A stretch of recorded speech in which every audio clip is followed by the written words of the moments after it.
সময়টা অনেক খারাপ যাচ্ছে শেখ হাসিনার। দেশের গণমাধ্যম, দেশের বিচারিক ব্যবস্থা, দেশের ট্রাইব্যুনাল, এখানে নানান ধরনের গল্প, প্রতিবেদন, নিউজ প্রতিদিনই আসছে। আর এগুলাতে বাংলাদেশের মানুষের এক ধরনের একটা মেন্টালিটি হয়ে গেছে যে না ভাই, এগুলা ঘটেই। তারপর সরকার ক্ষমতা থেকে পড়ে গেলে আবার কখনো এই সরকার আসার সুযোগ হলে একদম পানির মতন ঝরঝর করে যত মামলা আছে এগুলা পড়ে যাবে।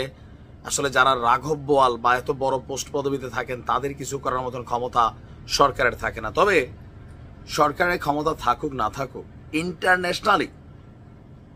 ইন্টারন্যাশনালি শেখ হাসিনার কিন্তু একটা বাটে পড়ে গেছেন। আর এই খেলাটা এমন একটা সময় ঘটছে যে আপনার কি বলা হয়েছে, জাতিসংঘ একটা তদন্ত প্রতিবেদন দিয়েছিল, খেয়াল আছে?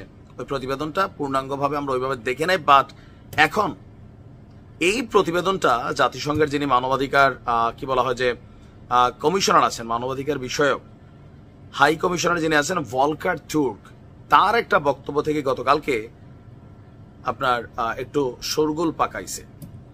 তবে তারা যে দাবিটা করছে জাতিসংঘ, যে তারা মৃত্যুদণ্ড চায় না, তবে বিচার চায়, মানে তাদের বক্তব্য মৃত্যুদণ্ড অ্যাপ্লাই করা যাবে না, বিচার হওয়া উচিত। কাদের?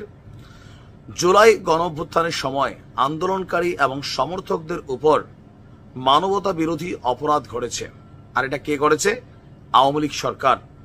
গুরুতর মানবাধিকার লঙ্ঘন করেছেন তৎকালীন সরকারের কর্মকর্তা, আইন শৃঙ্খলা রক্ষাকারী বাহিনী, গোয়েন্দা এবং ক্ষমতাসীন দলের সদস্যরা। তাদের সুনির্দিষ্ট উদ্দেশ্য ছিল আন্দোলনকে দমন করা এবং আওয়ামী লীগ সরকারকে ক্ষমতায় টিকিয়ে রাখা। আর এগুলোর মধ্যে যারা জড়িত তাদের প্রত্যেকের সুবিচার নিশ্চিত করা প্রয়োজন বলেছেন জাতিসংঘের মানবাধিকার বিষয়ক হাই কমিশনার ভলকার তুর্ক।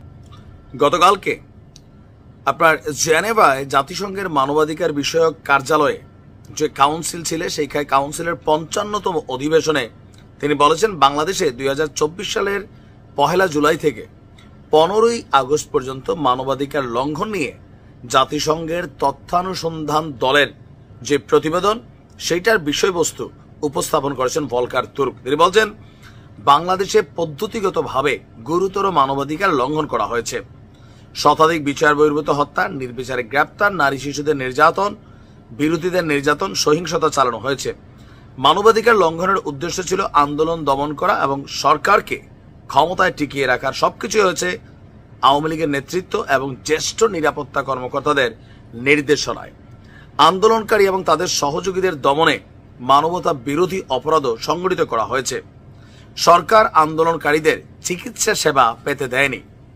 এদিকে আন্দোলন শেষ হওয়ার পর ক্ষমতাচ্যুতদের বিরুদ্ধে গুরুতর প্রতিশোধ নিতেও দেখা গেছে। মানে তারা ডাবল একটা স্ট্যান্ডার্ড মারছে। আওয়ামী লীগ মানবাধিকার লঙ্ঘন করছে, তো এখনকার সরকার কি বৈশা বৈশা দুধ দিয়া সর দিয়া ভাত খাওয়াচ্ছে? না, এই সরকার ক্ষমতায় আসার পরেও আপনার যারা ক্ষমতাচ্যুত হয়েছে 5 আগস্টের পর আগের সরকারের সমর্থক, পুলিশ এবং সংখ্যালঘুদের উপর গুরুতর প্রতিশোধ দিতে দেখা গেছে।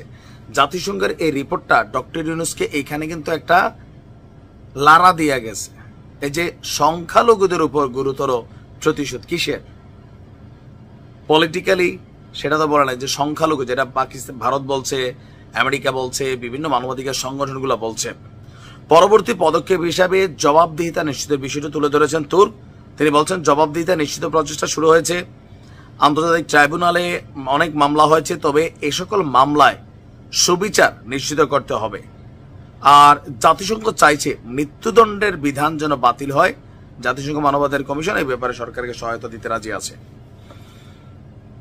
এই রিপোর্টটা ইন্টারন্যাশনাল লেভেলে খুবই একটা ভ্যালুয়েবল রিপোর্ট, যেটা আওয়ামী লীগ সরকারের প্রধান যিনি ছিলেন শেখ হাসিনা সহ একদম ঊর্ধ্বতন বেশ কিছু নেতারা, প্রশাসনের কর্মচারীরা, প্রত্যেকের জন্য খুবই নেগেটিভ।